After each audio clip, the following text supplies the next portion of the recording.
This is Brian with the Colorado Avalanche Information Center with some preliminary information on a skier-triggered avalanche that occurred on Burt Mountain, adjacent to the Snowmass ski area on January 18th.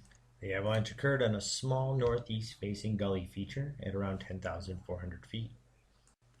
The avalanche was very small. It was 14 feet wide, ran 30 vertical feet, and was 2 feet deep at the crown. The avalanche was small relative to the path and just large enough to bury and kill a person. The bed surface was the ground. There were 3 skiers in the group, and it was the third skier to enter into the gully feature who was buried and killed. He entered the gully at the point where the red arrow indicates and skied the 50-degree slope to the gully bottom, where he was bogged down in the deep, weak, faceted snow. While struggling to get out, he released the slab pictured in this photo, which came down and buried him from above. Here we are looking up the gully feature. We believe that skier 1 entered the gully feature right in the middle, and that skier 2 entered the gully feature slightly farther downhill off to the left of the screen. We will confirm this after we have a chance to talk to the members of the group.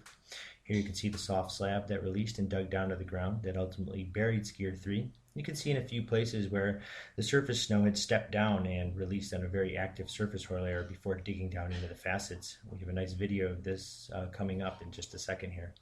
Here's Brian working his way up to the site of our fracture line profile, which is currently hidden right behind the pine tree.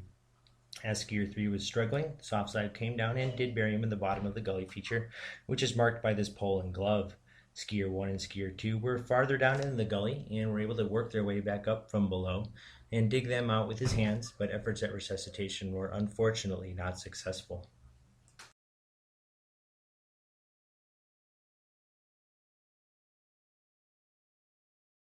So here we are cutting the ECT. This is a 43-degree slope just to the skier's left flank of the small slab. A little less slope angle than what we had at the slab that caught skier number 3.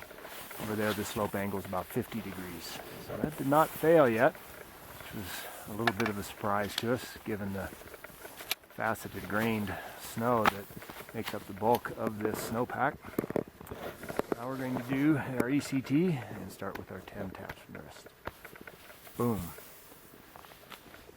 So popped out at the surface hoar. Stepped onto that little crust layer.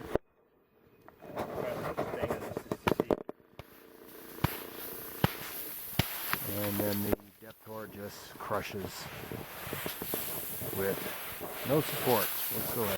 As mentioned earlier, this is a preliminary report. We will firm up details as we get a chance to talk to other group members that were involved in this unfortunate accident.